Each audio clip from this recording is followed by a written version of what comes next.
Ես երկու մասի բաժանեցի, որտեղ ժամանակը արդեն կես ժամից անցավ, ես ուզում եմ, որպեսզի դուք կարողանաք ընդհանուր նաև մեր հատվածները կարողանաք ընկալեք։ Ուրեմն տեսեք,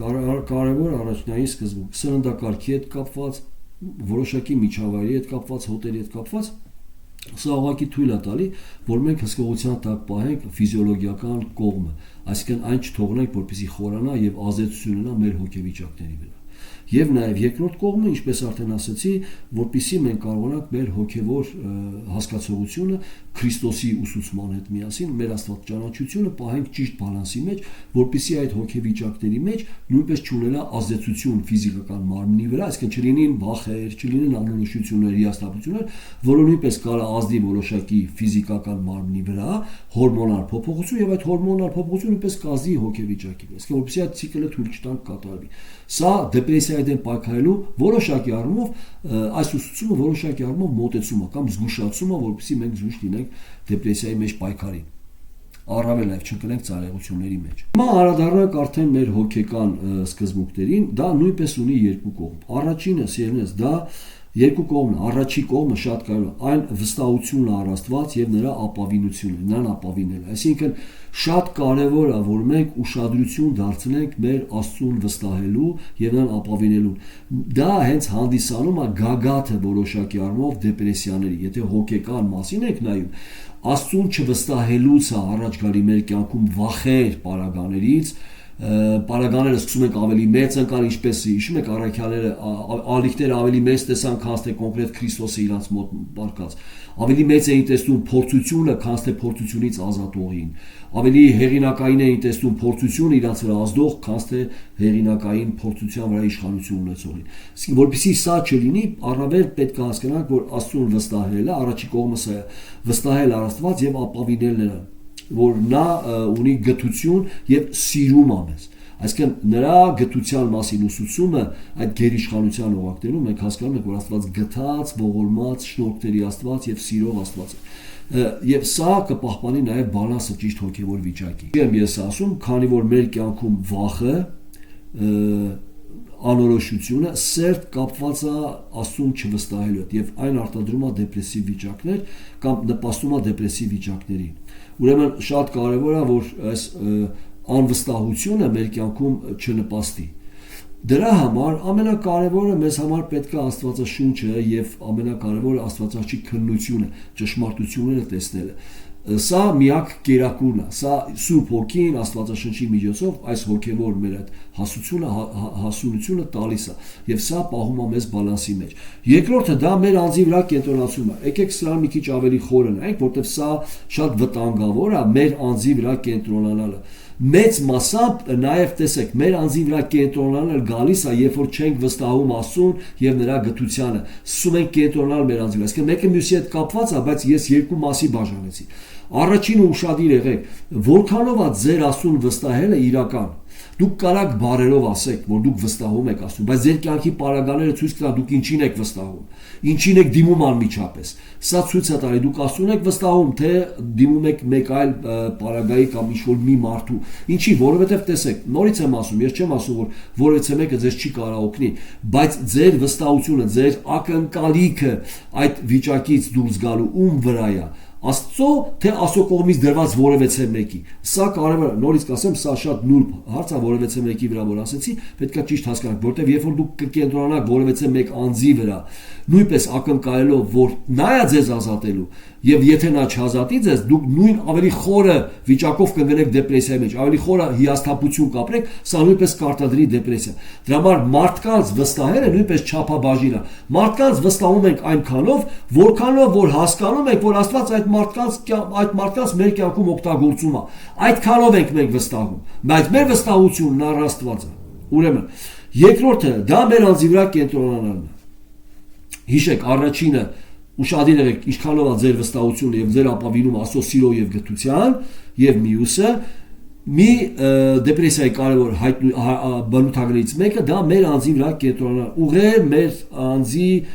վրա, մեր ամբողջ դա կոչվում է ավելի զացիկլենես, այսինքն մենք կներեք բառ լրվում ենք մեր անձի վրա, մենք չենք կարողանում դուրս գալ մեր անձի վրա կենտրոնացած ենք եւ սա տարբեր կերպերով արտադրվում, սա ինքնախարազում ինքը իրան ուտում է ներսից,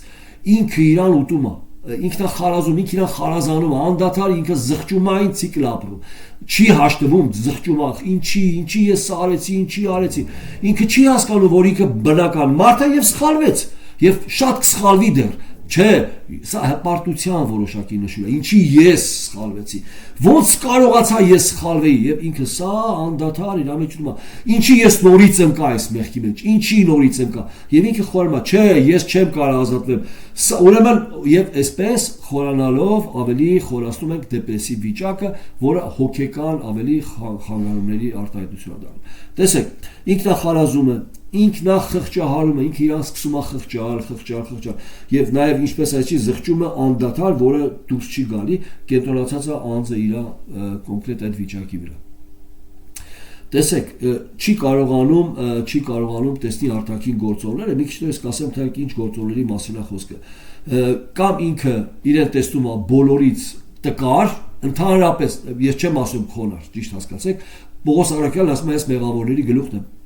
բայց ինքը երբեք չի ասում ես մեղավորների գլուխն եմ եւ ոչ մի բան չեմ կարող անել, ես այսպեսին եմ, այսպես էլ կգնամ դժոխք։ Ինքը այդպես չի ասում։ Ինքն ասում է ես մեղավորների գլուխն եմ, ցույց տալով թե ինչպեսի մեջ շնորհք կիրառվեց իր վրա, որ Աստված իրեն ազատեց կամ մաքրեց այդ բոլոր մեղքերից։ Ինքը ուղղակի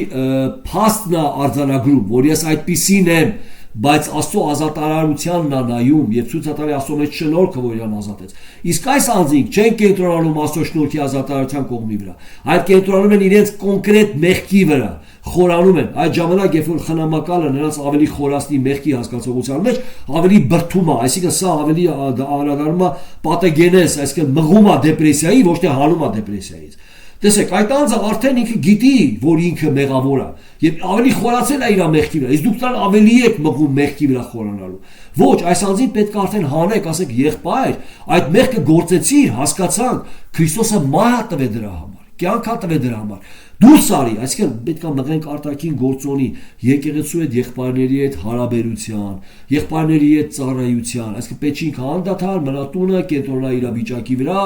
անդադար բարկություն իր մեջ էփի,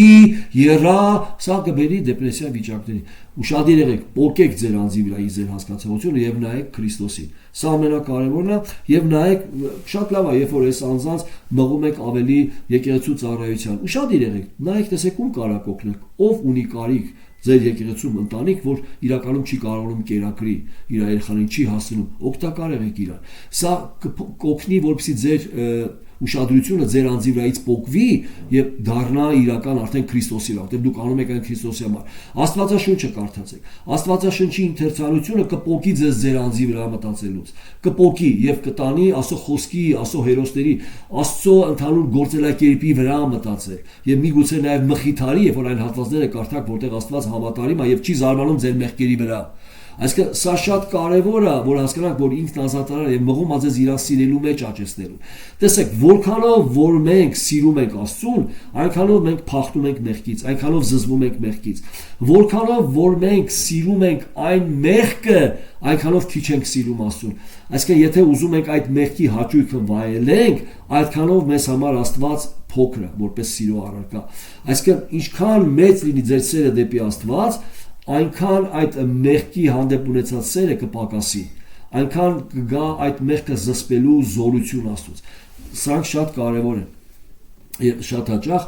մեղքն է հենց մարդկանց համար հանդիսանում դեպրեսիայի աղբյուր, մեղքը, որը իրանք շատ հաճախ ընկնում են եւ այդ մեղքի դեմ պայքար, բայց դուք հասկացեք, ես հիշում եմ քույրերից մեկը ինձ հարցրեց, ասեց, բայց այդ մեղքը մի քանի անգամ, ասեցի, սիրելիս, այդ մեղքը առաջին անգամ որ դու գործեցիր, այդ ուշադրությամբ չէի պայքարում դրա դեմ։ Հիմա քո պայքարը այդ մեղքի դեմ առավել ուշադիր ես, դու առավել զգուշ ես։ Ճիշտ է, նորից եմ գնում ես, բայց ամեն դեպքում, այսինքն այդ մեղքը դեռ քո կյանքում որոշակի բուրմունք ունի։ Որոշակի առումով դու այդ մեղքը դեռ փայփայում ես, դուրդ գալիս է։ Բայց ամեն դեպքում կամ հակված ես դրան։ Իսկ հակումը դա ցույց է տալի, որ դրան մղում ես, դա գտնում ես որպես մի միջոց, դրանով կարաս մի բան անես։ Այսինքն հիմա տեսեք, որքանով որ դու պայքարում եք, այնքան ձեր պայքարը մեծանում է եւ գալիս է այն օրը, երբ որ Աստված հաղթություն է տալիս ձեզ։ Բայց սա չի նշանակում, որ բոլոր մեղքերը դուք ձեր կյանքի հաղթելու եք։ Ուշադրեք, սերնես, ես չեմ մղում մեզ մեղքի հետ համաձայնության, բայց կան մեղքեր, որ ձեր կյանքում անդադար պայքարը գնալու է, մինչև դուք միանաք Տիրոջ։ Այսինքն այդ մեղքը ձեր կյանքում միշտ ձեր վրա ազդելու է, բայց պայքարը լինելու դրա դեմ։ Այնպես չի որ ասում, դա այդ մեղքը մեղք չի իմ համար, դա սովորել, դրա մասին չեմ խոսում։ Պայքարելու եք, կան մեղքեր, որոնք դուք հաղթահարելու եք։ Արդեն այլ կերպ եք վարվելու, այդ մեղքերի վրա հաղթություն ա տվել ձեզ Աստված իր շնորհքով, բայց կան մեղքեր, որ ձեր կյանքում որպես ընթացք մարաթոն գալու են եւ պայքարը ավելի մեծանալու է։ Եվ սա Աստված գիտի ինչ է անում սրանով, այսինքն կախումն է մեծացնում իրենից, ձեզ խոնարհեցնում ասալով, շատ հարցերի լուծում տալիս Աստված սրանով։ Հիմա ուրեմն երկրորդ կողմը՝ մի կենտրոնացեք ձեր անձի վրա, կենտրոնանալը ձեր անձի վրա դա դեպրեսիայի ամենակարևոր բնութագիրն է։ Նաև կարևոր սկզբունքա սպորտը։ Եկեք մի քիչ այս մասին խոսենք, որպեսզի ավելի ամբողջանա։ Տեսեք, Աստվածաշնչում առաքյալն ասում է մարմնի վարժությունը ոչ շատ ոչ բոլոր բաներին օգտակար, բայց հոգևոր վարժությունը, առավել աստվածպաշտությունը շատ բաների օգտակար։ Բայց առաքյալը չի ասում, որ մարմնի վարժությունը օգտակար չի։ Մարմնի վարժությունը օգտակար է ֆիզիկական այն ազդեցության չափաբաժնով, որը ազդում է մեր հոգեվիճակի վրա։ Օրինակ, ինչ եք կարծում, առաքյալները կամ ասենք աստվածապաշտ մարդիկ սպորտով զբաղվում են, այո, իհարկե, որտեղ մարդիկ հաշվի են նստում, որ իրենք շատ լավ ունեն ազդեցություն ֆիզիկական նյութականից դեպի հոգևոր վիճակ։ Դրա համար Պողոսը նույնպես, երբ որ խորհուրդ է տալի, ինքը այն շրջանում ապրում, որտեղ Հռոմում սպորտը առավել շատ տարածված էր։ Եվ ինքը իր կյանքի օրինակները, եթե հիշում եք հոգևոր օրինակները, նույնպես սպորտային ասպարեզից է բերում, ինչի։ Սա նշանակում է ինքը շատ լավ հասկանում է, որ ընդհանուր վազքը, որոշակի առումով սպորտային կամ ֆիզիկական ակտիվությունը ձեզ կնպաստի, որպեսզի ձեր դեպրեսիվ վիճակը չխորանա, որովհետև ֆիզիկական սպորտային այդ վիճակը նաև օգտակար է որոշակի ֆիզիոլոգիական ռեակցիաների կամ փոխազդեցությունների ձեր օրգանիզմում, որը կոփում է ձեր իմունային համակարգը, որը պահպանում է ձեր ներվային համակարգը։ Այսինքն որոշակի առումով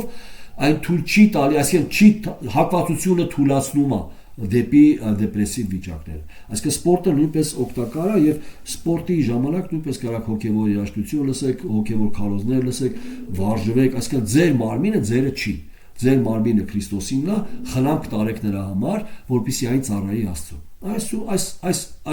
Այս մոտեցումը դեպրեսիային որոշակի առումով ոչ ամբողջական, բայց որոշակի առումով կօգնի մեզ խուսափել դեպրեսիայից կամ դեպրեսիայի դեմ պայքարի մեջ կօգնի մեզ։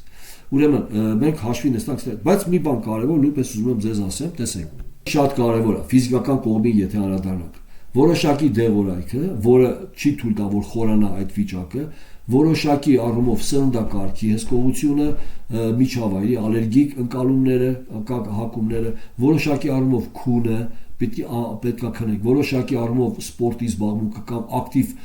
կյանք վարելը ֆիզիկական, այս 5 գործոնը Սա մեր մարմնավոր կողմի մասին եւ մյուսը մեր հոգեկան վիճակը կարեւոր է որ մենք չկենտրոնանանք մեր անձի վրա, այլ կարողանանք դուրս գանք մեր անձից եւ մեր ուշադրությունն ուղղենք եկեղեցու ծառայություններին, եղբայրներին, քույրերուն կարակ օգտակար լինենք աստվածաշնչյան ընթերցանության, օգտակար ենք աղոթքին, աղոթքը նույնպես դուք ձեզ չեք աղոթում, դուք աղոթում եք Աստծուն, կենտրոնանում եք Աստծո վրա, առավել նաեւ, բայց կարեւոր մի բան, երբ որ ես ասում եմ որոշակի առումով նաեւ մարդկանց վրա,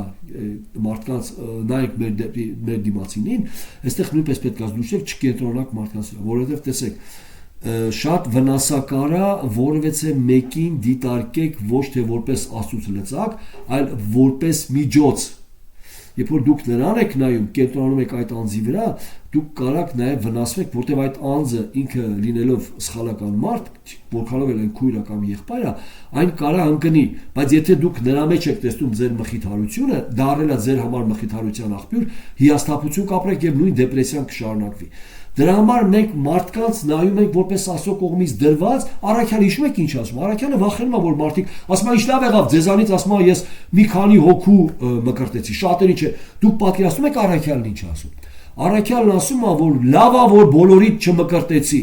որտեղ ինձ Աստծո տեղ կդնեիք, որտեղ այսինքն ձեր ուշադրությունը կենտրոնանար ինձ վրա։ Դեպրեսիան այդ կենտրոնանալն է, ձեր անձը եթե կենտրոնանա Աստծո վրա, երբեք դեպրեսիայի պարագա չի ստեղծվի, բայց եթե կենտրոնանա ձեր անձի վրա, մարդկանց վրա, այն մղում է ձեզ դեպրեսիայի։ Դրա համար Ես միշտ ասել եմ, հովիվի կամ խնամակալի նպատակը ոչ թե ձեր անձի հետ հարաբերության մեջ ինքը դառնա ձեր մխիթարիչը, այլ ինքը ստեղծի հարաբերություն ձեր եւ Քրիստոսի միջեւ որպես մխիթարություն։ Այսինքն ինքը չպիտի կենտրոնացնի իր անձի վրա։ Ես տեսել եմ հովիվ, որի վրա կենտրոնացած է, որի շատ հավատացյալների ուշադրությունը կենտրոնացած է իր անձի վրա, այդ հոյը մահացավ եկեղեցին ցրվեց։ Ինչի, որտեվ կենտրոնացած են հովի վրա,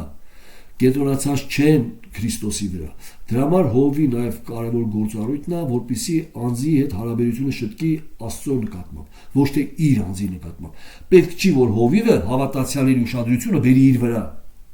այլ տանի դեպի Քրիստոս։ Ես շատ հաճախ